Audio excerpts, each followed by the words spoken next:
నమో మహదభయో ఋషుభ్యో గురుభ్యో నమః శ్రీ వాసుదేవమేమైన ఈ సభా సదస్కి శ్రవణీయ నమస్సులు సమర్పణ చేసుకుంటూ విష్ణు కథా మహాయజ్ఞాన్ని నిర్వహించుకోబోతున్నాం. గరుడ మహాపురాణం ఆధారంగా ఇక్కడ గరుడ మహాపురాణం అనే మాట వినగానే చాలామంది భక్తి శ్రద్ధల కంటే భయము, కుతూహలము చాలా ఎక్కువ ఉంటుంది. అసలు భక్తి కంటే భయం చాలా ఆకర్షిస్తుందట. ఆ విషయం కూడా మాకు తేటపడింది. ఏమిటా ఈ గరుడ పురాణం అని, దీనిపై ఉన్న అనేక రకములైన అపప్రథలు, అపోహల వల్ల ఒక విధమైనటువంటి భయంకరమైన మనస్థితిని తెచ్చుకున్న వాళ్లు కూడా ఉన్నారు. బాధాకరమైన విషయం ఏంటంటే, ఎన్నో తెలుసు అనుకుంటున్న పండితులు కూడా ఈ విషయంలో కొంత పొరపాటు పడటం విచారకరమైన అంశం. దానికి కారణం ఏంటంటే, వాళ్లు పండితులే కాని ఈ విషయంలో వారు సంబంధించిన సరైన సమాచారాన్ని గ్రహించలేకపోయారు అని సవినయంగా ఈ వేదిక నుంచి విన్నవించుకుంటూ ఉన్నాం. ఎందుకు ఇన్ని చెప్పానో ఇక్కడ ఉన్న వాళ్లకి తెలుస్తుంది. గరుడ పురాణం అనగానే కొంతమంది ఎవరైనా మరణిస్తే ఆ 10 రోజులు చదువుకోవాలి అని ముందు అభిప్రాయం, రెండవది గరుడ పురాణం పుస్తకం ఇంట్లో ఉంచుకోకూడదు అని రెండవ అభిప్రాయం. కాని ఈ రెండు అభిప్రాయాలు కూడా శాస్త్ర ప్రమాణం లేని అపోహలు. ఇది ముందు తెలుసుకోండి. ఎందుకంటే వీటిని మూఢ నమ్మకాలు అంటారు, అంధవిశ్వాసాలు అంటారు. అంధవిశ్వాసాలంటే ఏవి, మూఢ నమ్మకాలు అంటే ఏవి శాస్త్రాధారం లేకుండా ఏర్పరచుకున్న నమ్మకాలు, వాటిని అంధవిశ్వాసాలు అంటారు. వాక్యముల యందు విశ్వాస బుద్ధికి శ్రద్ధ అని పేరు. శ్రద్ధ ఉంటేనే జ్ఞానం లభిస్తుంది. శ్రద్ధావాన్ లభతే జ్ఞానం అన్నాడు కదండి మహానుభావం. ఉండాలి, శ్రద్ధ ఉండాలి, దానికి శాస్త్ర ప్రమాణం ఉండాలి. తస్మాత్ శాస్త్రం ప్రమాణంతే కార్యకార్య వ్యవస్థితే అన్నారు ఎవరు? కృష్ణ పరమాత్మ గీతలో శాస్త్ర ప్రమాణముండాలయ్యా, కార్యకార్య వ్యవస్థలో అన్నారు. ఇక్కడ అందుకు శాస్త్ర ప్రమాణమైన విశ్వాసం మనం తీసుకోవాలి. కనుకనే గతానుగతికో లోకః అని గుడ్డెద్దు చేలో పడ్డట్టుగా ప్రతివారు ఏర్పరచుకున్న అభిప్రాయాలే శాస్త్రాలు కావు. పదుగురాడు మాట పాడియే ధరచెల్లు అనే మాట శాస్త్రం ఒప్పుకోదు. కనుకనే ఇక్కడ మనము గురువాక్యాల్ని, ఋషివాక్యాల్ని, శాస్త్రవాక్యాల్ని ప్రమాణంగా తీసుకుని ముందు గరుడ పురాణంపై ఉన్న అపోహలు ముందు మనం తొలగించుకోవాలి. కనుకనే విశ్వాసానికి శ్రద్ధకి జరిగింది కదా. కొంతమంది అభినందిస్తున్న వాళ్ళు ఒక మాట అన్నారు, గరుడ పురాణం చాలా బాగుంటుందండి, పోయిన తర్వాత జీవుడు ఏమవుతాడో అంతా దానిలో తెలుస్తుంది, మంచి పని చేస్తున్నారు కొందరు అన్నారు. కొంతమంది అదే మాట చెప్పి కొంచెం జంకారు. ఈ మధ్య ఒక పండితుడు ఏమన్నాడంటే, ఇది చెప్పడం చాలా మంచి పని చేస్తున్నారండి కాని ఇది దివాకీర్తనేము కదా అన్నాడు ఒకాయన. అంటే పగలు మాత్రమే చెప్పుకోవాలి కదా అని. నేను వెంటనే ప్రశ్నించాను, ఏ గరుడు పురాణం అని అన్నాను. నేను అంటే ఎన్ని ఉన్నాయండి అని, అది తెలుసుకోవాలంటే అక్కడికి రండి అని చెప్పాను. బహుశా వారు ఇక్కడికి వస్తే నమస్కారం కాని పండితులకు ఒక చిక్కు ఉంది. వాళ్ళు ప్రశ్నిస్తారు కాని వినరు. అందువల్ల అదొకటి. కనుక ఇక్కడ మనము చెప్పుకునే ముందు అసలు గరుడ పురాణం అంటే ఏమిటో ముందు చెప్పుకుందాం. ముందు మీరు ఏమనుకుంటున్నారో నేను చెప్తా. ముందు ఆశ్చర్యపోయినప్పుడు 10 రోజులు చదువుకునే 16 అధ్యాయాల పురాణం నిజంగా 16 అధ్యాయాలు బుద్ధిగా చదువుతున్నారా? బుద్ధిగా వింటున్నారా? గరుడ పురాణం ఆ 10 రోజులు వింటే మంచిది అన్నారు గనుక ఏదో విన్నాం అనిపించుకోవడం కోసం అందులో 1-2 అధ్యాయాలు చివరి రోజున ఆయన చదువుతాడు. ఎంత తొందరగా పూర్తి చేస్తాడా అని చూస్తున్న యజమాని కర్త అది ఏం చెప్తున్నాడో కూడా వినిపించుకోడు. ఇలా అయిపోతుంది. గరుడ పురాణం అంటే 10 రోజులు కూడా వినడం లేదు. అసలు ఆ 10 రోజులు వినే గరుడ పురాణం ఏమిటి? అసలు నేను చెప్పబోతున్న గరుడ పురాణం ఏమిటి? అక్కడి నుంచి మొదలు పెడుతున్నా. మీరు వింటున్న గరుడ పురాణం మీరు అనుకుంటున్న గరుడ పురాణం 16 అధ్యాయాలతో ఉన్నది. కాని నేను చెప్పబోతున్న గరుడ పురాణం 293 అధ్యాయాల గ్రంథం. ఇది ముందు తెలుసుకోండి. అంటే ఆ 293 అధ్యాయాల గరుడ మహాపురాణం, అందుకే ఆ పేరులో చూడండి గరుడ మహాపురాణం అన్నాం. అష్టాదశ పురాణాలకి అష్టాదశ మహాపురాణములు అని పేరు. పైగా 10 మంది ఎప్పుడూ చదివి బాగుపడాలని ఉద్దేశంతో వ్యాసు అందుకు అసలు గరుడ పురాణం ఏమిటి, ఎందుకు ఇలా అన్నారు అనే దానిమీద మేము పరిశోధన చేయడం ఇప్పుడు మొదలు పెట్టలేదు, ఎప్పుడో మొదలైంది. దానికి కారణం మా నాన్నగారి కృప. మా నాన్నగారు అష్టాదశ పురాణముల మీద పరిశోధించి పురాణ శాస్త్రి అని పూరి విశ్వవిద్యాలయం చేత బెరుదు పొందినటువంటి వారు, ఆ రోజుల్లో అష్టాదశ పురాణవేత్త. ఆయన ఒక మాట చెప్పారు, గరుడ పురాణం ఫలానా అప్పుడే చదవాలి, ఇంట్లో ఉంచుకోకూడదు. ఇవన్నీ అజ్ఞానపు మాటలు. ఏ పురాణంలోని ఈ మాట లేదు. ధర్మశాస్త్ర గ్రంథాల్లో ఈ మాట లేదు. గరుడ పురాణం ఎప్పుడు చదువుకోవాలి? అప్పుడు వాడు ఏమిటో వాడికి తెలుస్తుందని మా నాన్నగారు కూడా నాకు ఈ 16 అధ్యాయాల గరుడ పురాణం గురించే చెప్పారు. మా ఇంట్లో చిన్నప్పటినుంచి ఈ పుస్తకాలు సుమారు 3-4 కాపీలు ఉండేవి. మేమందరం క్షేమంగానే ఉన్నాం. ఆ తర్వాత అసలు గరుడ పురాణం గురించి తెలుసుకోవాలని ప్రయత్నంలో నేను కాశీలో కాశీ విద్యలకు పుట్టినలు కదా అటువైపు ప్రయత్నం చేస్తే నాకు గరుడ పురాణం మహాగ్రంథం లభించింది. ఇదా అసలు గరుడ పురాణం. అది 293 అధ్యాయాల మహాగ్రంథం. అందులో ఒక పదం అంటే ఒక సముద్రం లాంటి గ్రంథంలో ఒక కేరటను తీసుకుని మనం చదువుకుంటున్నాం. ఆ సముద్రం లాంటి గ్రంథం చదవాలని గాని ఇంట్లో ఉంచుకోకూడదు అనిగాని గరుడ పురాణంలో రాయలేక దుర్యోధనుడు ప్రాయోపవేశం చేయబోతున్నప్పుడు అసుర శక్తులన్నీ దుర్యోధనుడు సూక్ష్మ శరీరాన్ని లాక్కుపోయి ఒక మాట చెప్తాయి.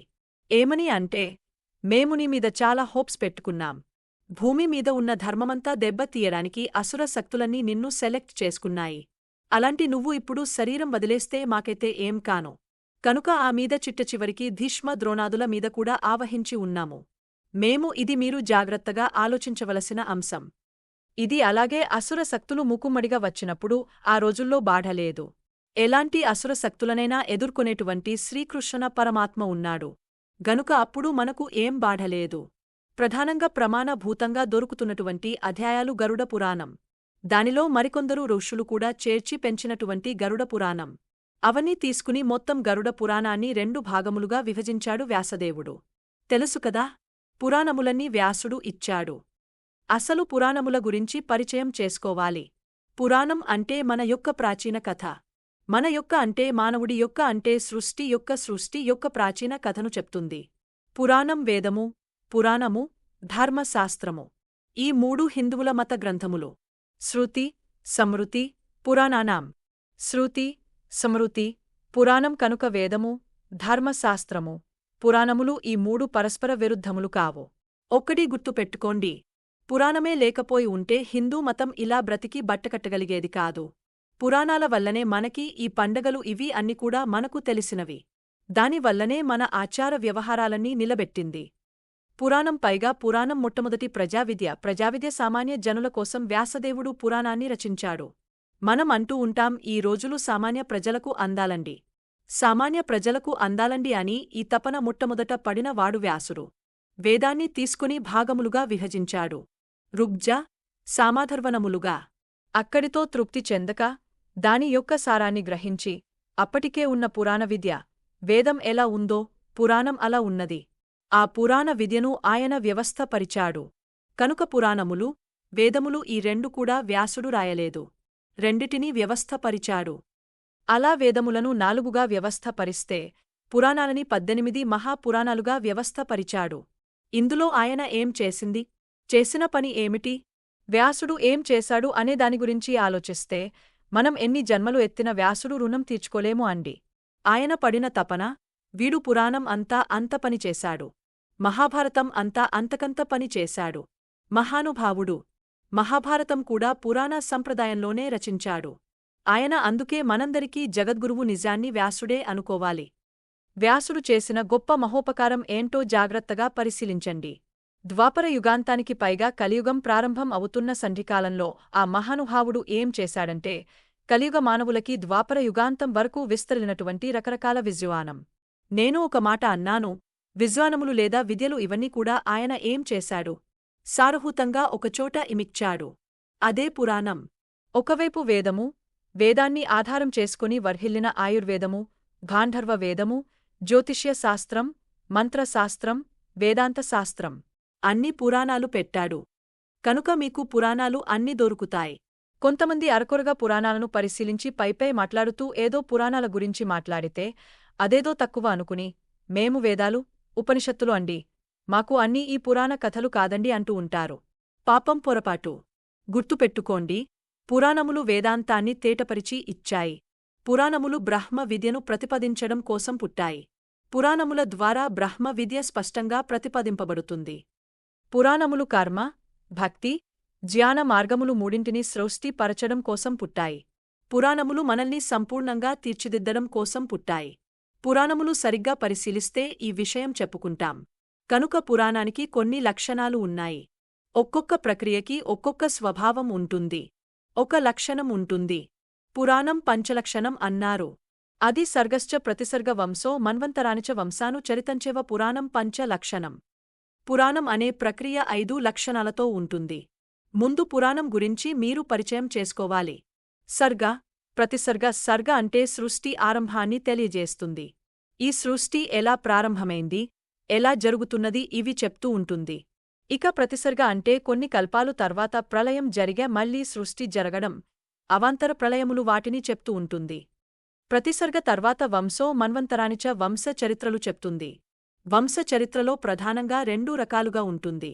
దేవవంశము, రౌషి వంశము. దేవతల యొక్క వంశములు, రౌషుల యొక్క వంశములు అంటే వాళ్ళ యొక్క పరంపర క్రమం అది చెప్తుంది. వంశం తర్వాత మన్వంతరములు యొక్క కాలములు. మన్వంతరములు ఈ మన్వంతరములలో జరిగిన వివిధ రాజవంశములు, ఆ రాజవంశములు పాలిస్తున్నప్పుడు జరిగిన కథలు చెప్తుంది. వంశానుచరితం అంటే అర్థమైంది కదా.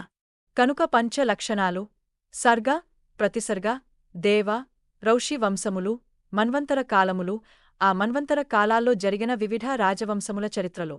ఈ 5 గురించి చెప్తుంది. పురాణం ఏ పురాణం అయినా 5 చెప్తుంది. ఈ 5 గురించి చెప్పిన పద్ధతిలో ఉన్న ప్రక్రియని పురాణం అంటారు. ఇది తెలుసుకోవాలి. ఇలాంటి పురాణములు ఎన్ని ఉన్నాయి? 18 మహాపురాణములు, ఉపరాణములు 18. అయితే సాహితీవేత్తలు, చరిత్రకారులు భూతద్దాలతో గతమైనవి ఇక్కడ చెప్పడం జరుగుతుంది. ఈ రీసెర్చ్లు ఫలానా ఏడి ఫలానా బీసీ ఇత్యాది మాటలు నేను చెప్పను. ఎందుకంటే అవి తేల్చలేక వాళ్లే తల కొట్టుకుంటున్నారు. ఇప్పుడు మనకెందుకు ఆ గోల? ఏదైనా మనకి దీని విషయంలో రామకృష్ణ పరమహం చెప్పిన మాటే ప్రమాణం. ఓ 2 మామిడి తోటలోకి వెళ్లారట. ఒకాయన చెట్టు కింద హాయిగా కూర్చున్నాడు.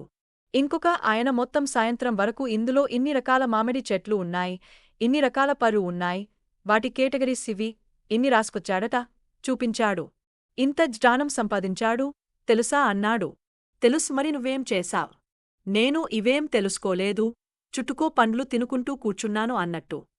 కనుక స్టాటిస్టిక్స్ రాసుకోవడం అక్కర్లే, అనుభవించడం కావాలి. ఆ అనుభవ జ్ఞానం దీనిలో తెలుసుకుంటే చాలు.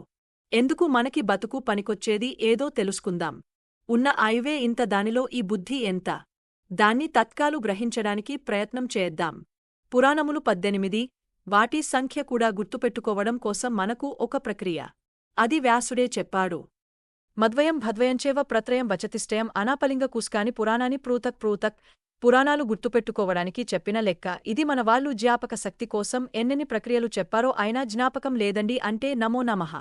ముందు ఏమన్నాడు? మద్వయం మకారంతో 2 ఉన్నాయట పురాణాలు. మత్స్య పురాణం, మార్కండేయ పురాణం. భద్వయంచేవ భతో 2, భవిష్య పురాణం, భాగవత పురాణం. భ్రత్రయం అవి 3, బ్రహ్మాండ పురాణం, బ్రహ్మ పురాణం, బ్రహ్మ వైవర్త పురాణం. చతుష్టయం వకారంతో 4, వరాహ పురాణం, విష్ణు పురాణం. తర్వాత ఆనాపలింగకుస్క అంటే అగ్నిపురాణం, నరద పురాణం, పద్మపురాణం, లింలింగ పురాణం, గరుడ పురాణం, కూర్మ పురాణం, స్కంద పురాణం. ఇవి 18. ఈ 18 గుర్తుపెట్టుకోవాల్సిన పద్ధతి. ఎవ్వి?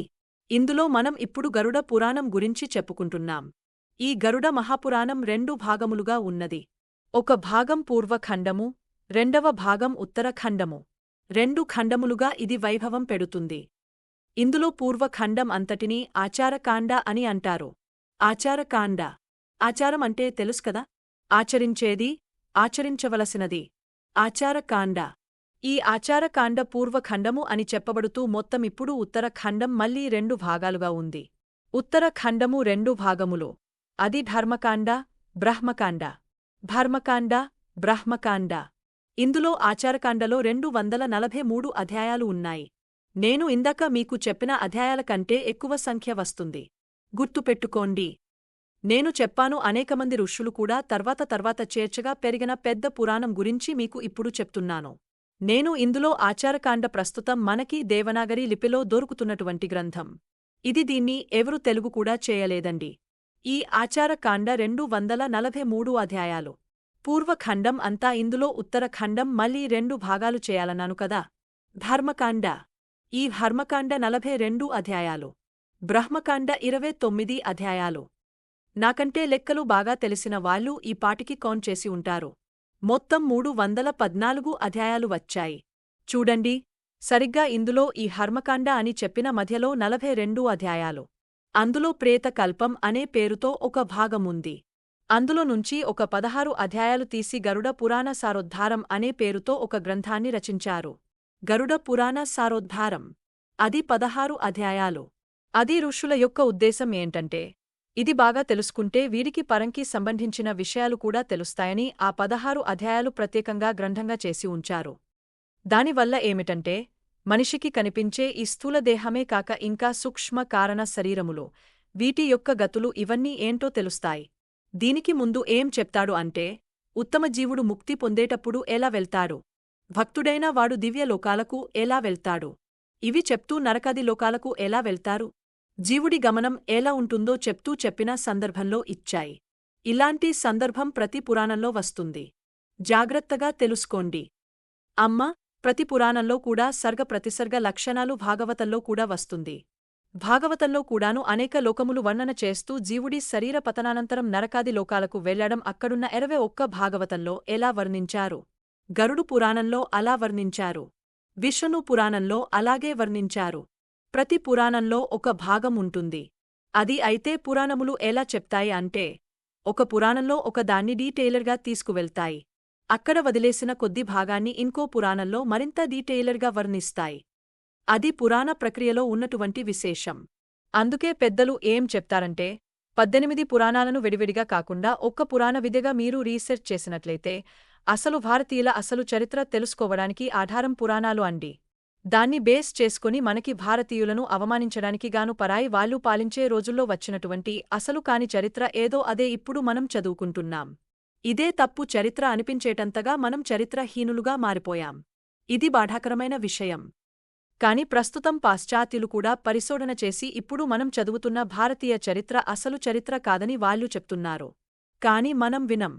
అది ఒకటి వచ్చింది బాధ. ఎందుకంటే భారతీయతని ఎంత అవమానిస్తే అంతగా మనకి ప్రభుత్వాలు, పాలకులు ఆదరిస్తారు. ఈ రోజుల్లో అలాంటి దౌర్భాగ్య స్థితిలో మనమున్నాం. అవునా లేదా? ఇది విచారకరమైన ఘట్టం. అసలైన భారతీయత గురించి చెప్పడానికి వస్తే భారతీయులే ఆదరిస్తారా లేదా అనే సందేహం. రకరకాల వ్యాఖ్యలు, రకరకాల వెనక మాటలు, పొట్టుకు మాటలు, పోటు మాటలు ఎన్నెన్నో ఉంటాయి. చాలా బాధాకరం. ఎందుకంటే సత్యానికి కాలం చెల్లిన యుగం పేరే కలియుగం అంతే కదా. కాని పురాణ విద్య మీద రీసెర్చ్ చేసిన వాళ్ళు ఎందరో ఉన్నారు. అందులో ముఖ్యంగా ప్రొఫెసర్ బెల్సన్ అనే ఆయన అష్టాస్ పురాణాల మీద రీసెర్చ్ చేస్తూ ప్రత్యేకించి గరుడ పురాణం మీద ఆయన రీసెర్చ్ చేశాడు. అయితే వెస్టర్న్ ఫిలాసఫీ ప్రకారంగా, వాళ్ల రీసెర్చ్ పద్ధతి ప్రకారంగా ఏడీలు, బీసీలు రీసెర్చ్ చేసినట్టు ఆయనే చేశాడు. తప్పేం లేదు, చేసుకోనియండి. కాని ఒక మాట అన్నాడండి. దీని గురించి గరుడ పురాణం ఎన్సైక్లోపీడియా ఆఫ్ హిందూ నాలెడ్జ్ అన్నాడు. నేను గరుడ పురాణం అంతా చదివాక నాకు అనిపించింది, గరుడ పురాణంలో చెప్పినంత విస్తారంగా ఏదీ అసలైన హిందూ మతం, ఏవీ అసలు కానివి హిందూ మతంలో చొరబడిపోయింది. ఇది మీకు సరిగ్గా తెలుసుకోవాలంటే గరుడ పురాణం ప్రమాణం. ఎందుకంటే హిందూ మతం ఎంత విస్తారం అంటే దీనికి ఆది నిర్ణయించలేకపోతున్నారు.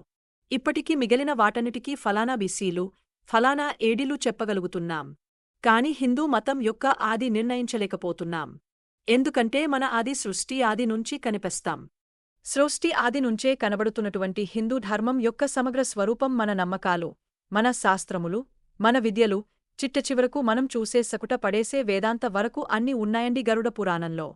మరి ఎన్సైక్లోపీడియానికి ఏమంటాం చెప్పండి ఇక్కడ. కనుక హిందూ విజ్ఞాన సర్వస్వం గరుడ మహాపురాణం అంటే ఇదొక్కటి గుర్తుపెట్టుకోండి. మొదటి రోజు ఒక పరిచయం అయితే మిగిలిన రోజులన్నీ పరిచయాలు. అది చాలు.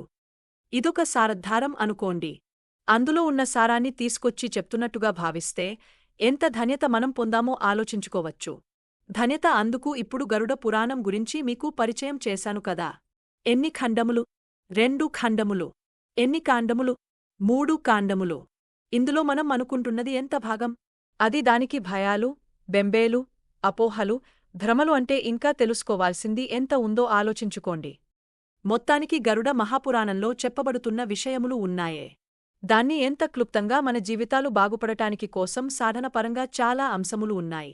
ఎందుకంటే అన్నిటికీ అల్టిమేట్ వేదాంతం నేను ఒప్పుకుంటా.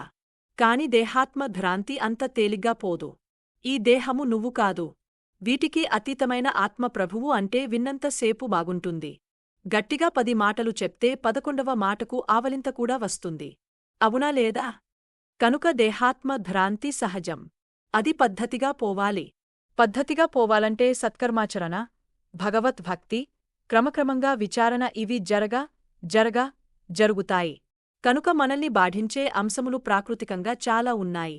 దేహాన్ని అంటి పెట్టుకుని దేహగతంగా ఉన్న కర్మ వాసనలు ఒకవైపు ఉన్నాయి. వాటిని ఎవడూ కాదనగలడు. వీటన్నిటినీ నెమ్మది నెమ్మదిగా బయటపడాలి అంతే కదా. మనకి కట్టిన కట్టుకూడా జాగ్రత్తగా విప్పుకోవాలి. గట్టిగా విప్పుకోకపోతే అవయవాలు కూడా తెగపోతాయి. జాగ్రత్తగా. అందుకే జాగ్రత్తగా తెంచుకోవాలి. అందుకే జాగ్రత్తగా తెంచుకునే పద్ధతిలో మనకి శాస్త్రచోచితమైన సత్కర్మాచరణ వచ్చింది. కొందరు అంటారు, ఈ వేద కర్మలు ఇవన్నీ అనవసరం అండి, ఉపనిషత్తులు చాలండి అని. అనవసరమైనప్పుడు వేదం ఎందుకు చెప్పాలి? వేదాంతం కూడా వేదం చెప్పిందే కదండి.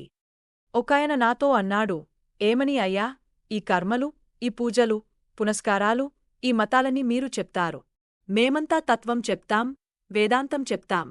చాలా సంతోషం అండి. మేము ఇదే చెప్తాం అంటే వేదాంతం అనేది పండు, తత్వజ్ఞానం అనేది పండు కావలసింది.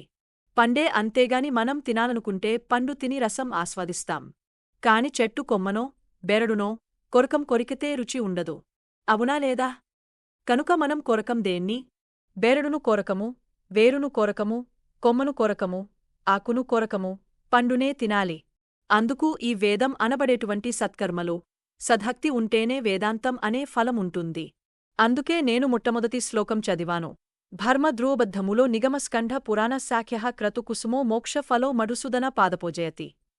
ఈ పద్యం దేంట్లోదో తెలుసా? గరుడ పురాణంలోది.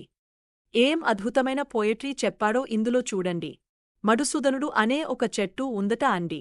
విష్ణువు అనే చెట్టు ఎంత అందంగా ఉందో చూడండి. విష్ణువుని చెట్టుతో మన వాళ్ళకి చెట్లు అంటే భలే ఇష్టం. అందుకే మన దేశంలోనే చెట్లు ఎక్కువ నరుకుతాం. వృక్షానాం పతయే నమః. మనం 10 చెట్లు కొట్టి 11వ చెట్టు నాటి వృక్షో రక్షత రక్షత అని బోర్డు కూడా పెట్టగలం. మనం సరే ఇక్కడ విష్ణువుని వృక్షంగా వర్ణించాడు. చూడండి ఎంత అందమైన చెట్టో విష్ణు వృక్షము. ఈ వృక్షానికి ముందు మూలం ఉండాలి కదా. మూలం ఏంటో చెప్తున్నాడు. ధర్మద్రోవబద్ధ మూలం అంటే దృఢమైన గట్టిగా చెట్టుని పట్టి ఉంచగలిగే శక్తి కలిగిన మూలం ఏమిటి? ధర్మము. విష్ణువు అనే చెట్టుకి వేరు, ధర్మద్రోవబద్ధము వేరు అంటే తెలుసా? సెపరేట్ కాదు. మూలం రూట్. ధర్మద్రోహబద్ధ మూలః. ఇక పంగలు, ఆ చెట్టు నుంచి వచ్చిన పంగలు ఏమిటి అంటే నిగమస్కంధః. ఆ కాండము, దాని నుంచి లేచిన పంగలు ఏమిటి? వేదములు. దానికి కొమ్మలు వచ్చాయట. బంగలికి అవి ఏమిటి అంటే పురాణ శాఖ్యః. పురాణములు కొమ్మలు. దానికి చూసారా? ధర్మము వేరు, స్కంధములు వేదములు, పురాణములు శాఖలు. దానికి పువ్వులు ఏమిటంటే క్రతుకుసుమో. క్రతువులు కుసుమములు. క్రతువులు అంటే వేదము చెప్పిన కర్మలు. ఇదొక్కటి గుర్తుపెట్టుకోండి. వేదచోదిత కర్మలు, అంతేగాని అగ్నిహోత్రాలు, నెయ్యి పోయడం మాత్రమే కాదు. వేదము మనకి చెప్పిన కర్మలకి క్రతువులు అంటారు. క్రతువులు అంటే సత్కర్మలు, సదాలోచనలు. అనో భద్రా కృతవోయాంత విశ్వతః ఋగ్వేదంలో మంత్రం. అది కనుక క్రతువులు అంటే వేదము చెప్పిన సత్కర్మలు. ఆ క్రతువులు దానికి కుసుములు. ఆ కొమ్మలకి పూసిన కుసుములు ఏమిటి? క్రతువులు. ఇవి కుసుములు అయితే పండేది మోక్ష ఫలః. మోక్షం ఫలం. ఇలా ఉన్న ఈ విష్ణువు అనే చెట్టుకు నమస్కారం అన్నాడు. ఎంత చక్కటి భావన చెప్పాడో చూడండి. ఇక్కడ విష్ణువు ఎక్కడున్నాడు? ఇదంతా కలిసి విష్ణువు కనుకనే గరుడ పురాణంకున్న ప్రత్యేకత. మరొక ప్రత్యేకత ఉంది. గరుడ పురాణంకి ఏంటంటే, ఇతర పురాణములని ఎవరెవరో చెప్పినవి. వ్యాసుడు చెప్పింది సూతుడు నేర్చుకుని చెప్తున్నా. ఇది కూడా అలాగే. సూత పౌరాణికుడు నైమిసారణ్యంలో సౌనకాది మహర్షులకు చెప్పిన పురాణాల్లో ఒక పురాణం. ఇది ఆ సూతులకు వ్యాసుడు చెప్పాడట. ఆ వ్యాసుడికి కశ్యపుడు చెప్పాడట. కశ్యప మహర్షి ఆ కశ్యపునికి గరుత్మంతుడు చెప్పాడట. ఆ గరుత్మంతుడికి విష్ణువు చెప్పాడట. ఇక్కడ కనుకనే ఈ పురాణం ఫస్ట్ ఎవరి నుంచి వచ్చింది అండి అంటే ఇందులో ప్రత్యక్షరం ఎవరి నోటి మాట? విష్ణువు మాట. అంటే భగవద్గీత, భగవద్వచనం, విష్ణువు యొక్క మాట. ఇది కనుకనే గరుడ పురాణం వింటున్నంత సేపు విష్ణువు మాట్లాడుతున్నాడు అని ఒక్క స్పృహ ఉంటే చాలు, మనం బాగుపడతాం. విష్ణువు ఇంట్లో పెట్టుకుని పుస్తకాన్ని, పెట్టుకోకూడని పుస్తకాన్ని చెప్పడు. ఆయన మనం బాగుపడే మాటనే చెప్తాడు. విష్ణు వచనం కంటే మనల్ని బాగుపరిచేది ఉంటుందా? మీరు చెప్పండి. కనుకనే ఇది ఎవరు చెప్పారు? నారాయణుడు గరుత్మంత్రికి చెప్పాడు. దేవుడు ధ్యానవస్థలో ఉంటూ ఉంటే వ్యాసాదుడు అడిగారట, మహానుభావ, మాకు జ్ఞానం గురించి తెలుసుకోవాలని ఉంది అని నారదుడు వ్యాసుడు ఇచ్చారు అని అడిగితే వీరందరూ కలిసి రుద్రుడి దగ్గరికి వెళ్లారట. అప్పుడు రుద్రుడు ధ్యాన ముద్రలో ఉన్నాడు. ఆయన ప్రార్థిస్తే రుద్రుడు చెప్పాడు, నేను ఎప్పుడూ ధ్యానించే నారాయణ తత్వం ఉన్నది. ద్వీపానికి చేరుకున్నారట. అక్కడ రుద్రుడు ప్రశ్నిస్తే నారాయణుడు ప్రత్యక్షమే రుద్రుడితో, నేను ఒకప్పుడు గరుత్ భద్రవుడికి చెప్పాను. అది నీకు ఇప్పుడు చెప్తున్నాను అని రుద్రుడితో మళ్ళీ చెప్పాడట. రీటోల్డ్ ఆ రుద్రుడితో విష్ణువు చెప్పాడు. ఇలా ప్రారంభం అవుతుంది గరుడు పురాణం. అంటే విష్ణువు నుంచి శివుడు నేరుగా విన్నాడు. ఇదొక పరంపర. దీనికి ఇంకో పరంపర. విష్ణువు, గరుడు, కశ్యపుడు, వ్యాసుడు, సూత్రుడు, సౌనగాది మహర్షులు. ఇది పరంపర. గరుడ పురాణానికి మనకు కనబడుతున్నటువంటి మొదటి అధ్యాయంలోనే విషయములని ప్రస్తావన కనిపిస్తూ ఉంటుంది. ఇలా గరుడ పురాణం ఎక్కడి నుంచి వచ్చింది అనే విషయం చెప్పుకున్నాం. పైగా గరుడు ఈయన ఎవరండి? అసలు గరుత్మంతుడికి నారాయణుడు జ్ఞానం ఇచ్చాడు అన్న పాయింట్ జాగ్రత్తగా పట్టుకోవాలి. మనం అప్పుడు పురాణాలు అర్థమవుతాయి. మహాభారతంలో ఒకచోట మోక్ష ధర్మముల గురించి వివరిస్తూ గరుత్మంతుడు ఋషులకు చెప్పిన మోక్ష ధర్మములు అని ఒక పెద్ద అధ్యాయం ఉంది. చాలా పెద్ద అధ్యాయం. అది ఒక్కటి తీస్తేనే ఒక జ్ఞానం ఉంది. అందులో గరుత్మంతుడు చెప్తాడు. అసలు నేను విష్ణువునకు వాహనం ఎలా అయ్యాను అని కథ చెప్తాడు. ఆయన ఎందుకంటే ఏ జగన్నాథుడు ఉన్నాడో ఆ స్వామి సన్నిధి దొరకడమే కష్టమే అన్నది. నిరంతరం ఆయన ఈయన మీదే ఎక్కి తిరుగుతాడు. మాలాంటి తాక్షుడు ఆయనకే తాక్షుడు, వైనతేయుడు అని పేరు. నేను ఎలా వాహనం అయ్యాను అంటే తపస్సు చేశానయ్యా. ఆయన కోసం ఆయన అంత తేలిగ్గా దొరుకుతాడా? నాకు కనబడ్డవాడు అదృశ్యం అయిపోయాడు. నేను ఆగపోయాను. అయ్యవని వినబడింది. ఇలారా అన్నాడు. అలా వెర్రగా ఎంత తపనపడ్డానో. అప్పుడు పరంధామానికి తీసుకువెళ్లి తన స్వరూపాన్ని చూపించి తన జ్ఞానాన్ని నాకు ఇచ్చి అప్పుడు నన్ను వాహనంగా చేసుకున్నాడు. తన జ్ఞానాన్ని నాకు ఇచ్చాడు అన్నాడా అంటే విష్ణు జ్ఞానం ఇచ్చాడట. ఆ విష్ణు జ్ఞానం ఏది ఇచ్చాడో దాని పేరే గరుడ పురాణం. అక్కడ భారతంలో క్లుప్తంగా చెప్తాడు. ఆ క్లుప్తమే మనకు చాలా ఎక్కువ అండి. దానిని గరుడ పురాణంలో మరింత విస్తారంగా చెప్తాడు.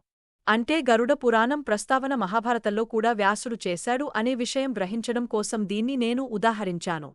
మరి గరుత్మంతుడు పేరు ఎందుకు పెట్టారు? కశ్యపు పురాణం అనొచ్చుగా, రుద్ర పురాణం అనొచ్చుగా. రుద్రుడు కూడా విన్నాడు కదా. ఇందులో ఒక రహస్యం ఉన్నది. గరుత్మంతుడు నిరంతరం విష్ణువుని ధరించువాడు.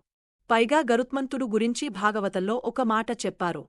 ఎక్కడ గజేంద్ర మోక్ష మట్టంలో వస్తుంది. గజేంద్రుని రక్షించేటప్పుడు నారాయణుడు చందోమయన గరుడేనా అని ఒక మాట వేశారు. వారు ఎంత ఔచిత్యంగా చదివారు అంటే మహాత్ములు సుపర్ణోసరుత్మాన్ అన్న మంత్రం చదివారు. వాళ్ళు వేదంలో సుపర్ణుడికి సంబంధించిన సూక్తములు ఉన్నాయి. ఉపనిషత్తు తెలుసా? గరుత్మంతుడు స్మరణ పాయిజన్స్ పోతాయట. విషాలు అంటే మేమేమి విషం తాగలేదండి అనొచ్చు. ఒంటి నిండా అవే ఉన్నాయట. టాక్సిన్స్ అని మీరు అంటారు. తక్షక శబ్దానికి దగ్గర ఉండొచ్చు. ఇది మన లోపల శరీరాన్ని బాధించే విషములు చాలా ఉన్నాయి. అలాగే పెద్ద విషయం ఏంటంటే మనసులో ఉన్న రజోగుణ, తమోగుణ వికారములు ఉన్నాయే. ఎంత నిగ్రహించుకున్నాం అన్న నిగ్రహించబడని విషం అంటంటే గారు ఉపనిషత్తు ఏమిటో తెలుసా? ఏం చెప్పిందో తెలుసా? అమృతం అంటే బ్రహ్మవిద్య, అది కానిదంతా విషమే. ఇది గుర్తుపెట్టుకోండి. విషహరుడు గరుడు అంటే అర్థమేంటి? అజ్ఞానాన్ని నశింపజేయువాడు, రజోగుణ, తమోగుణాలను నశింపజేయువాడు, శారీరక, మానసికమైనటువంటి ఆదివ్యాధుల్ని నశింపజేయువాడు. గరుడ పురాణం వింటే అవి జరుగుతాయట. చూసారా? మరి వింటే ఏం జరుగుతాయి? బాగుపడిపోతాం. అది కాకూడదు కదా. అందుకే వినాలని బుద్ధి పుట్టకుండా ఎవరో వేదం ఒప్పుకునే తంత్రాలు తీసుకుని పురాణంలో పెట్టాడు. ఎవరు? వ్యాసదేవుడు. శ్రీ విద్యా తంత్రంగాని, విష్ణు ఉపాసనగాని, శివ ఉపాసనగాని వేద సమ్మతమైన విధంగా తీసుకున్నాడు. అలాగే పురాణములు వేద సమ్మతమైన ఈ తంత్రాలు తీసుకున్నాయి. వేద సమ్మతం కాని తంత్ర భాగాలు తంత్ర శాస్త్రాల్లో కనబడినా మనం స్వీకరించరాదు. ఇది గుర్తుపెట్టుకోండి. వేద సమ్మతం కాని తంత్రాన్ని వామాచారం అంటారు. వేద సమ్మతమైన తంత్ర భాగాన్ని దక్షిణాచారము, సమయాచారము అని అంటారు. మరి వ్యాసుడు ఎంత పని చేశాడో అంత పనిచేసిన మహానుభావుడు. అందుకే శ్రీ విద్యా తంత్రాన్ని ఆయన వేద సమ్మతంగా దక్షిణాచార సంప్రదాయంలో ఆయన ఉద్ధరించారు. ఆయన పరమగురువులైన గౌడపాదాచార్యులవారు అదే పని చేశారు. ఇది మనం తెలుసుకోవాల్సిన అంశముంటుంది. అలాగ వేద సమ్మతమైన తంత్ర సాధనలు కొన్ని అధ్యాయాల్లో ఉంటాయి. ఇందులో అవి నేను మీకు సభలో ఎంతవరకు చెప్పాలో అంతవరకు చెప్తా. అది మీరు అవిగ్రహించి జీవితంలో అమలు పరుచుకున్న జీవితం బాగుపడే సాధనలు ఉన్నాయి. వాటిని క్లుప్తంగా చెప్తాను. నేను అవి కొన్ని అధ్యాయాలు రాశాడు. ఈ తంత్రానికి సంబంధించిన విషయములు కొన్ని కనిపిస్తాయి. దాని తర్వాత కనబడుతున్నటువంటివి విషయములు. మన సాధనకు పనికొచ్చే సాలగ్రామాలు, లింగములు, ఆలయములు ఎలా నిర్మించాలి, యజ్ఞశాలలు ఎలా ఉండాలి, ఇవన్నీ కూడా టెక్నికల్ డీటెయిల్స్. పురాణాల్లో టెక్నికల్ డీటెయిల్స్ గురించి ఎక్కువ చెప్పే పురాణాలు రెండు కనబడతాయి: అగ్నిపురాణం, గరుడ పురాణం. మీరు అగ్నిపురాణం గాని చెప్తే వింటూ ఉన్నంత సేపు చక్కగా నిద్రపోవచ్చు. ఎందుకంటే అన్నీ టెక్నికల్గా చెప్తాడు. అక్కడ ఆలయం కొలతలు ఎలా ఉండాలి, ఇలాంటి మనకి ఆగమానికి సంబంధించిన విషయములు, యజ్ఞశాలకు సంబంధించిన విషయములు, ప్రసాదములు అంటే గోపురములు, ఇచ్చా నిర్మాణ విషయములు, ప్రతిమాలు, శాస్త్రము, ఇలా రకరకాల విజ్ఞానములు మన సైన్సెస్ అన్నీ అందులో చెప్పబడతాయి. అవి గరుడ పురాణంలో కూడా చెప్పబడుతున్నాయి. ఇవి నేను ఎక్కువ వివరంగా చెప్పను, ఎలాగూ ఉన్నదని మాత్రం చెప్తున్నాను. ఇక్కడ దాని తర్వాత భువన కోశ వర్ణన. భువన కోశం అంటే ఈ భువనములన్నీ ఏ విధంగా ఉన్నాయి, ఏ లోకములు ఏ విధంగా పెట్టబడి ఉన్నాయి, అందులో భూమి ఎలా ఉన్నది, ఈ భూమి యందు ఎన్ని ద్వీపములు ఉన్నాయి, ఎన్ని ఖండములు ఉన్నాయి, అందులో ఏ ద్వీపములలో ఏ ప్రత్యేకత ఉంది, అందులో భారతవర్షానికి ఉన్న ప్రత్యేకత ఏమిటి, భారతదేశం యొక్క ప్రత్యేకత భాగవతంలో కూడా. సబ్జెక్ట్స్ దీన్ని మరింత విస్తారంగా గరుడ పురాణం చెప్పింది. దాని తర్వాత జ్యోతిష్య శాస్త్రం, సముద్రిక శాస్త్రం, దీని గురించి కొన్ని చాప్టర్స్ ఉన్నాయి. అవి మీరు చదివితే మీకు మీరే తెలుసుకోవచ్చు. అసలు ఏ మానవుడు ఏ రకమైన లక్షణానికి చెందినవాడో సాముద్రిక శాస్త్ర ప్రకారంగా చెప్పవచ్చు. వాడి యొక్క ముఖ లక్షణాలు, వాడి నుదురు లక్షణాలు, వాడి జుట్టు లక్షణాలు, వాడి యొక్క పెదవులు, వాడి యొక్క కాళ్ళు, ప్రతి అవయవం ఎలా ఉంటే వాడి యొక్క జీవితం ఎలా ఉంటుంది అనే సాముద్రిక శాస్త్రం కూడా మనకు ఉంది. ఇప్పుడు దానిలో మనం పోగొట్టుకున్న ఎక్కువ మిగుల్చుకున్నది, తక్కువ మిగుల్చుకున్నది, దాన్ని పట్టుకొని గొడవలు చేసేది ఇంకా ఎక్కువ. కాని ఆ సాముద్రిక శాస్త్ర విషయాలు ఇందులో ఉన్నాయండి. ఆశ్చర్యకరంగా ఉంటాయి. ఆ శరీర లక్షణం బట్టి ఆ జీవుడు ఉంటే చెప్పొచ్చు. మనం వీడు అవతార పురుషుడా, సిద్ధపురుషుడా, కారణజన్ముడా, మామూలువాడా, వీడి ఆయువు ఎంత, వీడి ఆలోచనలు ఎలాంటివి, వీడు ఈ జీవితంలో ఎంత మేరకు సాధించగలడు, వీడు పరలోకానికి వెళ్లగలిగే ఉత్తమ లోకానికి వెళ్లగలిగే స్థితి ఉందా, అడవలోకానికి వెళ్లగలిగే స్థితి ఉందా, వీడికి ఏ రోగాలు వస్తాయి, ఇవన్నీ కూడా చెప్పొచ్చు సాముద్రిక శాస్త్రం. అదే విధంగా జ్యోతిష్య శాస్త్రం. ఈ రెండు శాస్త్రాల గురించి డీటెయిల్గా కొన్ని అధ్యాయాలు చెప్పాడు. ఇది కూడా ఇందులో ఉన్న సబ్జెక్టు. నేను చెప్పని సబ్జెక్టు, ఇందులో చెప్పబోని సబ్జెక్టు. దాని తర్వాత రత్నశాస్త్రం. ఆశ్చర్యం పోతామండి. రకరకాల రత్నాల గురించి ఈ రోజుల్లో దాన్ని పట్టుకుని అనేక రకాల వ్యాపారాలు చేసేవారు ఉన్నారు. ప్రస్తుతం భారతీయులు అన్ని ప్రాచీన విద్యల్ని వ్యాపారంలోకి దించి దాని అసలు విలువల్ని దెబ్బతీసేవాళ్లే ఎక్కువ మంది ఉన్నారు. ఎక్కడో ఒకరిద్దరు అసలు శాస్త్రవేత్తలు దొరుకుతారు. కాని వాళ్ళు ఎక్కువ కనబడతారు. ఇలాంటి వాళ్ళని పట్టుకుని శాస్త్రాన్ని మాత్రం అవమానించరాదు. కొందరు నకిలీ సర్టిఫికేట్తో నకిలీ వైద్యం చేస్తున్నారని వైద్య శాస్త్రాన్ని అవమానించకూడదు కదా. అలాగే ఇది కూడా గుర్తుపెట్టుకోండి. కనుకనే రత్నశాస్త్రం, దాని గురించి పెద్ద గ్రంథమే ఉంది. ఇందులో ఒక్కొక్క రత్నాన్ని ఎలా పరీక్షించాలి, ఏ రత్నం ఏ జాతికి చెందినది, నవరత్నాలే కాదు, మనకు తెలియని మరికొన్ని రత్నాలు కూడా చెప్పాడు. అందులో చేర్చి చెప్పినది రుద్రాక్ష మొదలైన వాటి గురించి కూడా వివరించాడు. రుద్రాక్ష రత్నం కిందే చెప్పాడు. ఇక్కడ మహానుభావుడు ఒక బీజం కింద మాత్రమే కాకుండా, ఇది కాకుండా తీర్థమహిమ, ఇది చాలా విశేషంగా చెప్పాడు.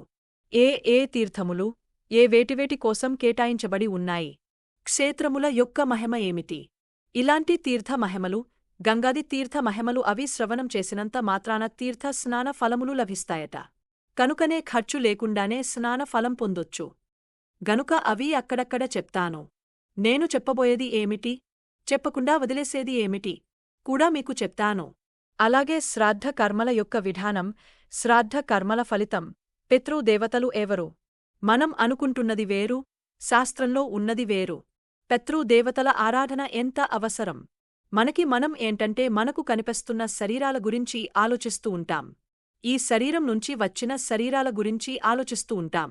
నా బిడ్డలు బాగుంటే చాలు, నా మనవలు బాగుంటే చాలు అని. అంతేగాని నువ్వు ఎవరి నుంచి బిడ్డగా వచ్చావో అక్కర్లేదు. అంతే కదండీ. తన బిడ్డను ప్రేమించినంత గొప్పగా ఈ తల్లిదండ్రులు వాళ్ళ తల్లిదండ్రులను ప్రేమిస్తున్నారా? ఆలోచించండి. ఆలోచిస్తే తెలుస్తుంది. కాని వీళ్ళు ఏ తల్లిదండ్రులకి ఏ ప్రేమను చూపించడం లేదో అదే ప్రేమను తమ పిల్లల నుంచి ఆశిస్తున్నారు. అంటే మేము చెడిపోయాను, మా పిల్లలు చెడిపోరని నమ్మకమా? ఆలోచించుకోండి. అసలు ఏమిటి?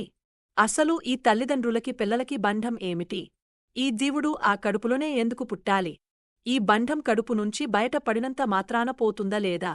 ఆ తల్లిదండ్రులు పోయిన తర్వాత పోతుందా? ఏ బంధం వల్ల పుట్టారు? ఆ బంధం ఈ జీవుడికి ఎంత కాలం వాళ్లతో ఉంటుంది? ఆ లెక్క కట్టగలిగే అసలు ఈ శరీరముకు సంబంధించని జీవుడు శరీరంతో బద్ధుడైన జీవుడు వీడేమిటి? వీటి గురించి తెలుసుకోకుండా తూలనాడటం తప్పా లేదా? అండి, తెలుసుకోవాలి కదా! తెలియదేసే శాస్త్రం ఒకటి ఉంది. అది చెప్తాడు. అందులో పితరులు అంటే ఏమిటి? వాళ్ళ అనుగ్రహం పొందకపోతే ఏమవుతాం? ఉపాయములు ఏమైనా ఉన్నాయా? ఎందుకంటే శాస్త్రపరమైన కర్మలు ఆచరించలేని ఈ కాలంలో మనం పితరుల కృప ఎలా పొందాలి?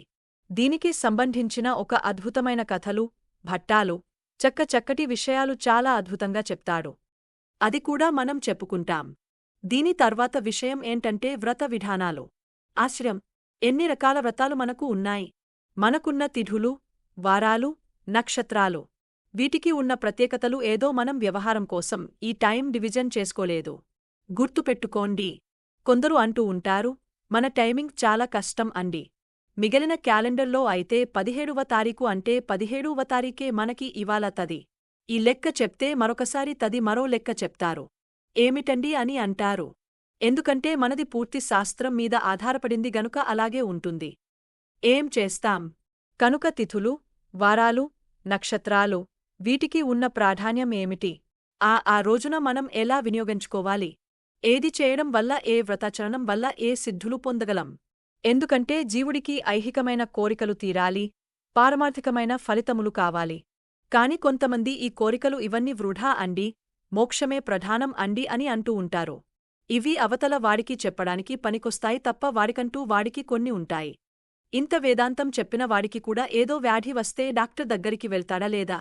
అండి, ఎలాగైతే ఔషధం అనే ఒక పరిష్కారం తీసుకుని ఈ వ్యాధిని ఎలా పోగొట్టుకోండి ఉంటున్నావో, అలాగే మన శాస్త్రములో చెప్పిన మంత్ర, సాధన, ఉపాసన, వ్రతము మొదలైన సాధనలతో కూడా మనం అనుకున్నవి నెరవేర్చుకోవచ్చు. తప్పేం లేదు. దానములు ఏవి ఎలా చేయాలి? అసలు వ్రతం చేయాల్సిన వాడు ఎలా ఉండాలి? ఎందుకంటే ఒక్కొక్కడు చెప్తూ ఉంటాడు. మనకి అవి శాస్త్రం అనుకుంటాం. ఈ రోజుల్లో చెప్పేవాళ్లు కూడా లేరు. మనకి పెద్దవాళ్లు ప్రమాణం అనుకుంటా. పెద్దవాళ్లకి ఏమీ తెలియని పరిస్థితి వచ్చింది. తెలుసా మీకు? అవే శాస్త్రం అనుకుంటాం. వారు ఏదో చెప్తూ ఉంటారు. ఈరోజు ఇది మంచిదే కాదటే, ఇలా వెళ్ళకూడదట. ఏమిటో మా అమ్మమ్మ చెప్పింది మంచిదే. అమ్మమ్మ చెప్పింది అనే మాట మంచిదే కదా. కాని అమ్మమ్మలే ఎప్పుడో శాస్త్రం చదువుకోకపోతే అమ్మమ్మ మాట అమ్మకి ఏం తెలుస్తుందండి? ఇప్పుడు మరి విడ్డూరు మనకున్న అమ్మలకే ఎంత ఉందో మనకు తెలుసు. వీరు చెప్తే జ్ఞానం పిల్లలకి ఎంత ఉందో మనకు కనుకనే సెంటిమెంట్లు వేరు, శాస్త్రం వేరు. గుర్తుపెట్టుకోండి, మనకి ఇప్పుడు సెంటిమెంట్లు, శాస్త్రాల కింద చలమని అయిపోతున్నాయి. అవి ఒకటి. మా మధ్య ఒకరు అన్నారు, పిల్లాడికి సంధ్యావందనం చేసుకోరా అంటే మాకు అచ్చు రాదండి. సంధ్యావందనం అచ్చు రాదట, అన్నం తినడం అచ్చు వస్తుందా? సంధ్యావందనం అచ్చు రాదా? ఎందుకంటే మా ఆయన చేయడండి, మా మామగారు చేసినట్టు దాఖలాలు లేవండి. అందుకు మాకు వచ్చి రాదండి. అది అంటే వాళ్ళు ఎలాగో ధ్రష్టులు అయ్యారు. తర్వాత తన కూడా ధ్రష్టు అయిపోవాలా? దీన్ని బట్టి చూడండి. ఒక్కడు చేయకపోతే ఎందరు భ్రష్టులు అయిపోతారో అది ఒక్కటి తెలుసుకోండి. ఏం చేస్తాం? మా ఆయన పెద్ద లాజిక్ తీసాడండి. చేయలేదు మీ ఆయన లాజిక్ తీసి చచ్చాడు. కాని ఆ తర్వాత వాడు ఉన్నాడే, వాడు పెద్ద మేధావి. లాజిక్తో అసలు ఎందుకు చేయాలో తెలుసుకున్నాడు. కాని వాళ్ళ నాయనగారు, వాళ్ళ మామగారు తెలుసుకోకుండానే పోయారు. ఈ మనవడు తెలుసుకున్నాడు. కాని వాడు తెలుసుకోవాలంటే అది మిగలా లేదా? అండి, తెలుసుకోవడానికి వీరు తెలుసుకోలేక వదిలేస్తే వాడు రీసెర్చ్ చేయడానికి ఏం మిగిలింది? సృష్టిలో అందరికీ అన్ని తెలియవు. ఒకడు బతుకంతా ధారపోసి చీమల గురించి శాస్త్రం రాశాడట. బతుకంతా ధారపోసి చీమ గురించే బతుకు ధారపోశాడు అంటే మరొక ఏనుగు కోసం ఎంత ధారపోయాలో ఆలోచించండి. కనుక అన్ని మనం తెలిసి చేస్తాం అనుకోవద్దు. శాస్త్రం చెప్పింది అదే శాస్త్రం ప్రమాణత గొప్ప మాట. అందుకు సెంటిమెంట్లు శాస్త్రాలు కావు. శాస్త్రాన్ని సెంటిమెంట్గా తీసుకోండి, పర్వాలేదు. రెండింటికీ చాలా విశేషములు ఉన్నాయి.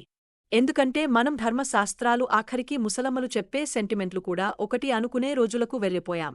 ఇలాంటి సెంటిమెంట్లు ఏమిటి? గరుడ పురాణం 10 రోజులు చదవకూడదట. అదొకటి. పాపం, ఈ మధ్య 10 రోజుల క్రితం నేను ఎక్కడో చిన్న కాలుజారి చిన్న దెబ్బ తగలింది. అదే గరుడ పురాణం చదివికి తగలింటే ప్రారంభించారు. తగలిందండి.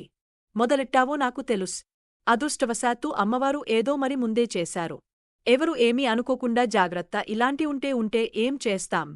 కనుకనే సెంటిమెంట్లు వేరు, శాస్త్రాలు వేరు తెలుసుకోండి.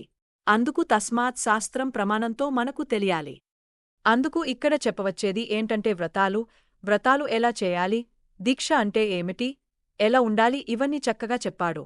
ఇవి మీరు తెలుసుకుంటే రేపు పొద్దున కనీసం పొరపాటున ఏకాదశి వ్రతం చేయాలి అని బుద్ధి పుడితే పొరపాటున అప్పుడు ఎలా చేయాలో తెలుస్తుంది. కాని అవి చెప్తాను మీకు కొన్ని. ప్రతి వ్రతము చెప్తే నాకు 30 రోజులు కావాలి. మరీ అన్ని ఉన్నాయి మాత్రం చెప్తున్నాను, కొన్ని చెప్తాను. దాని తర్వాత ఇందులో వచ్చినటువంటి మరికొన్ని విశేషాలు. నీతి శాస్త్రం. ఆశ్చర్యపోతాం అండి. కొన్ని అధ్యాయాలు, చాప్టర్స్, పెద్ద బుక్స్ ఇవి. నీతి శాస్త్రం, బృహస్పతి నీతి, రాజనీతి, దండనీతి, పొలిటికల్ అడ్మినిస్ట్రేషన్, మోరల్ సైన్సెస్. అసలు జీవితంలో ఏ సమస్యను ఎలా పరిష్కరించుకోవాలి, చిన్న చిన్న మాటలతో నీతి శాస్త్రం చెప్పారండి. మనం ఈ చాణక్యుడు అర్ధనీతి శాస్త్రములు ఇలాంటివన్నీ ఇందులో కనిపిస్తాయి. అంటే ఇవన్నీ వేదాన్ని బేస్ చేసుకొని తయారు చేశారు. గనుక వీటిని బేస్ చేసుకొని చాణక్యుడు కూడా మనకు చెప్పాడు. అర్థశాస్త్రం, కామశాస్త్రం, ధర్మశాస్త్రం అన్ని చెప్పాడు. అక్కడ ఈ రాజనీతి, అర్ధనీతి, దండనీతి ఇవన్నీ ప్రత్యేకించి చెప్తాడు. తర్వాత వర్ణ వ్యవస్థ, ఆశ్రమ వ్యవస్థ. ప్రతి వర్ణము గొప్పదే, ప్రతి ఆశ్రమం గొప్పదే. ఎవరెవరు ఎలా ఉండాలి, ఏమి పాటించాలి అనే విధానం చెప్పేటువంటి గొప్ప విషయం మరొకటి వేదాంత విద్య, బ్రహ్మ విద్య. వేదాంతం గురించి చాలా చర్చలు చేస్తారు. ఇదంతా ఒకవైపు అవతారం. ఇంతటికీ గరుడ పురాణానికి ఒకటే ప్రయోజనం అంట. అదేమిటంటే హరిభక్తిని కలిగించడం. దీని ప్రయోజనం ఒకటే ప్రయోజనం, హరిభక్తి. హరిభక్తి మొత్తం గరుడ పురాణం అంతా విష్ణు విద్యే. గుర్తుపెట్టుకోండి, విష్ణువు గురించి చెప్తుందట. ఇదంతా విష్ణు స్వరూపం. ఇప్పుడు చెప్పిందంతా విష్ణు స్వరూపమే. కనుకనే విష్ణువు యొక్క అవతార కథలు, విష్ణువు యొక్క తత్వము, విష్ణువు యొక్క వైభవం కనబడుతుంది. అంతేకాదు రామావతారం, కృష్ణ అవతారం. అసలు కృష్ణ కథ అంత అద్భుతంగా ఉంటుందో గరుడ పురాణం తెలుసా. అష్టమహిషులు, వాళ్ళ అవతార కథలు, వాళ్ళ యొక్క పూర్వజన్మలు, వృత్తాంతాలు ఇవన్నీ చాలా అందంగా చెప్తాడు గరుడ పురాణంలో. దాని తర్వాత నిదాన జ్ఞానము. నిదానం అంటే ఏంటమ్మా? నెమ్మదిగా అంటాం కాదు. నిదానం అంటే డయాగ్నైజ్. రోగాల్ని డయాగ్నైజ్ చేసే శాస్త్రం నిదాన శాస్త్రము. ఇది ఆయుర్వేదం అంతా చెప్పాడు. ఇక్కడ వేదాన్ని బేస్ చేసుకొచ్చిన ఆయుర్వేదం కొన్ని చాప్టర్స్ ఉన్నాయి. ఏ రోగం ఎందువల్ల కలుగుతుంది, ముందు భౌతిక కారణాలు చెప్తాడు. భౌతిక కారణాలు చూడండి. మితుల రహస్యం, వైద్య విధానం భౌతిక కారణాన్ని చెప్తుంది. ఇది ఎలాంటిది అంటే విషవృక్షం ఉందంటే పైన కొమ్మ నరికే అనేలాంటిది. కాని కింద దుంప ఒకటి ఉంది, దాన్ని తెంచు అని చెప్పరు. దుంప తెంచడం అనే మాట విన్నారు కదా. గుంప దంచాలి. రూటేమిటో దించు. అది చెప్తుంది. మనం ఏడుస్తుంటే కన్నీళ్లు తుడిస్తే లాభం లేదు. ఏడుపుకు కారణం ఏంటంటే అది తీయాలి కదా. అది తీయగలగాలి. కళ్ళు తుడిచే విద్య ఆధునిక విద్య, ఏడుపుకి కారణాన్ని తుడిచే విద్య ఋషుల విద్య. ఇదొకటి గుర్తుపెట్టుకోండి. అందుకు నీకు ఈ జబ్బు వచ్చింది అంటే ముందు ఔషధం. ఔషధం ఎలాంటిది అంటే కొమ్మ నరకడం లాంటిది. ఔషధంతో దీన్ని పరిష్కరించి చెప్పుకుంటాం. అందుకే మన ఆయుర్వేదంలో ఫిజికల్ ట్రీట్మెంట్ ఉంది. దీన్ని ఔషధి విజ్ఞానం అంటారు. రెండవ ట్రీట్మెంట్, ఈ జబ్బు ఏ పాపం చేయడం వల్ల వచ్చిందో చెప్తుంది. దీన్ని కర్మ విపాకము అనే పేరుతో కొన్ని అధ్యాయాలు చెప్పాడు. కర్మ విపాక శాస్త్రం అని ఋషులది కొన్ని కనబడుతుంది. ఈ మధ్యన ఒక అత్యంత శిథిల గ్రంథం దొరికింది, కర్మ విపాకం అనే గ్రంథం. అందులో ఏ పాపం వల్ల ఏ జబ్బు వస్తుంది, ఏ పాపం వల్ల ఏ స్థితి వస్తుందో వర్ణించారు. అది భయపెట్టడానికి కాదు, దానికి వెంటనే రెమెడీ ఉంది కింద. ఎందుకంటే ఫలానా అది తినడం వల్ల నీకు ఈ జబ్బు వచ్చింది అని డాక్టర్ చెప్పు ఊరుకోడు. నిన్ను ఎవరు తినమన్నాడు పో అనడు. అది తినడం వల్ల ఇది వచ్చింది కనుక ఇప్పుడు ట్రీట్మెంట్ ఇస్తాను, ఇకపోయి తినకు అంటాడు. అవునా లేదా? ఇదే కర్మ విపాకం. చాలా చెప్పాడండి. ఆశ్చర్యపోతాం. మనం ప్రతి దానికి చెప్తాడు. చెప్తూ ఏ ఔషధంతో, ఔషధులు చెప్పాడు. ఏవి ఎలా కలపాలి, ఔషధ విజ్ఞానం చెప్తూనే మణి విద్య, మంత్ర విద్య చెప్పాడు. ఇక్కడ ఏ మంత్రంతో దేన్ని ఎలా పరిష్కరించుకోవచ్చు, ఏ ఉపాసనతో. చిన్న చిన్న ఉపాసనలే పెద్ద పెద్దవి ఏం కాదు, పెద్ద పెద్ద మంత్రాలు ఏం కాదు, చిన్న చిన్నవే చెప్పాడు. విష్ణువు, శివుడు, శక్తి ఇలాంటి సంబంధించిన చిన్న చిన్న వాటితో ఆ రోగాల నుంచి ఎలా బయట పడిపోవచ్చో వివరిస్తాడు. అంటే ఇక్కడ ఒకటి తెలుసుకోవాలి. కొందరు అంటారు, ప్రారబ్ధం అనుభవిస్తామండి అని. ప్రారబ్ధం అనుభవిస్తామని కూర్చుంటే నువ్వు ఆధ్యాత్మిక సాధన చేయలేవు. అది గుర్తుపెట్టుకోండి. ప్రారబ్ధం ఉన్న దాన్ని తొలగించుకునే ఉపాయాలు ఉపయోగిస్తూ దానినుంచి బయట పడిపోతూ మనం ముందుకు వెళ్ళాలి. మనం ఏదో ఒక మంచి గమ్యానికి వెళ్తూ ఉంటే తోవలలో బురద ఏం చేస్తాం? ఉంది కదా అని అడిగేస్తే పడతాం. బురద తీసుకొని వెళ్ళొచ్చు. అలాగే మనకి కర్మ విపాక శాస్త్రం వల్ల నేను చెప్పిన ఆయుర్వేద శాస్త్రం ఇక్కడ ఆయుర్వేదం కొన్ని చాప్టర్స్ ఉన్నాయి. ఇన్ని జబ్బులు ఉన్నాయా అని ఆశ్చర్యపోతాం. అన్ని జబ్బుల పేర్లు చెప్పారు. అంటే మనకు ఆ రోజుల్లోనే మెడిసిన్ ఎంత డెవలప్ అయిందో మీరు తెలుసుకోవచ్చు. దీన్ని బట్టి రోగాలను ముందుగా తెలుసుకున్నారు. ఇవి ఇన్ని రోగముల పేర్లు, ఆ రోగముల్లో వెరైటీలు. ఇవి ఎలా పోగొట్టుకోవాలి? వైద్యం చెప్తాడు. ఇది చెప్తూ ఒప్పుకోడు. చెప్తాడండి. అసలు డైలీ రొటీన్ ఎలా ఉండాలి? ఉదయం లేచిన దగ్గర నుంచి పడుకునే వరకు మన జీవితం ఎలా ఉండాలి? మనం తినవలసిన ఆహార పదార్థాలు, పగలు ఏం తినాలి, రాత్రి ఏం తినాలి, వసంత ఋతువులో ఏం తినాలి, గ్రీష్మ ఋతువులో ఏం తినాలి, ఏ సీజన్లో ఏం తినాలి, వాతావరణంలో చేంజెస్ వచ్చినప్పుడు నీ ఆహారంలో ఎలాంటి చేంజెస్ చేసుకోవాలి. ఇదొక అద్భుతమైన చాప్టర్ ఉంది. అందులో కొన్ని విషయాలు మీకు చెప్తా. ఇది జనరల్ మెడిసిన్. ఇది గాని మీరు తీసుకున్నట్లయితే జీవితం అంతా ఆయురారోగ్యాలతో ఉంటాం. ముందు ఏంటంటే ఆరోగ్యం బాగు చేసుకోకపోతే ఆధ్యాత్మికంగా ఎదగలేవు. మీరు జపానికి కూర్చున్నప్పుడు కాన్సంట్రేషన్ జబ్బు వల్ల కుదరదు. జబ్బు వల్ల కాన్సంట్రేషన్ కుదరదు. కనుక జబ్బు రిమూవ్ చేసుకోవాలి. దానికి ఏం చేయాలో చెప్పారు. అక్కడ ఎలాంటి జీవిత విధానం ఉండాలి? అది ఒక పెద్ద గ్రంథమే ఉంది. ఇందులో కాని గరుడ పురాణం ఒక పుస్తకం కాదు, అనేక పుస్తకాలు కలిసిన ఒక మహాపుస్తకం. గుర్తుపెట్టుకోండి. అదే సమయంలో ఉన్నటువంటి మరొక అంశం ఆ కారణం చేత ఆయుర్వేద విజ్ఞానం ఒకటి. గోవుల్ని ఎలా పోల్చుకోవాలి? గోవుల్లో ఉత్తమ జాతివి, మామూలు రకరకాల జాతులు. గోవు శాస్త్రం, అశ్వశాస్త్రం. గుర్రాలకు సంబంధించిన శాస్త్రం. అదేదో ఇవ్వండి, నేను అసలే రేసులు పిచ్చాను అనొచ్చు. ఎవరైనా అలాంటివి నా దగ్గరికి రావద్దు. అశ్వశాస్త్రం కూడా అందులో చెప్పబడింది అని చెప్తున్నాం. ఇది కాక వ్యాకరణ శాస్త్రం, ఛందశ్శాస్త్రం. వ్యాకరణం గ్రామర్. కొందరు అంటారు అసలు వ్యాకరణం ఎందుకండి అని. వాక్యాన్ని సంస్కరించుకోవడం కోసం వ్యాకరణం అర్థమైంది కదా. చక్కగా మాట్లాడాలి. ఆ మాట్లాడే తీరులో ఎన్ని తెలియాలో కనుక వ్యాకరణం, ఛందస్సు. ఇది వైదికం, వేదం ఛందస్సు, వేదమంత్రాలకు ఛందస్సు అని పేరు. ఈ ఛందస్సుని బేస్ చేసుకుని జీవించే వాడిని ఛాందసుడు అంటారు. ఛాందస్సుడు అని అనిపించుకోవడం చాలా అదృష్టం. గుర్తుపెట్టుకోండి. కనుక ఛందస్సు, ఆ వేదం ఛందస్సు అంటే ఇంకోటి మీరు గ్రహించవలసింది ఏమిటి అంటే అది ఆలోచించండి. అమ్మ ఒక్కసారి ఆ వ్యాకరణం అనే గ్రామర్ అంటే ఒక సివిలైజ్డ్ కల్చరే ఇలాంటివి చేయగలదు కదండి. కల్చర్ అప్పటికే మన సివిలైజేషన్ ఎంత మెచ్యూరిటీ అయిందో మీరు ఆలోచించండి. మన పురాణాల మీద చాలా ఛందస్సు అనే శాస్త్రములు ఉన్నాయి. వాటిని చాలా విస్తారంగా చెప్తుంది. దాని తర్వాత యోగ శాస్త్రం, పతంజలి యోగం అంతా చెప్పాడు. ఇక్కడ యమనియమాసన ప్రాణాయామ, ప్రత్యాహార, ధారణ, ధ్యాన, సమాధి, అష్టాంగ యోగాన్ని ఇవన్నీ కలబసి చెప్పాడు. ఇప్పుడు ఇందులో చెప్పింది ఏది కావాలో, ఏది అక్కర్లేదు మీరు చెప్పగలరా?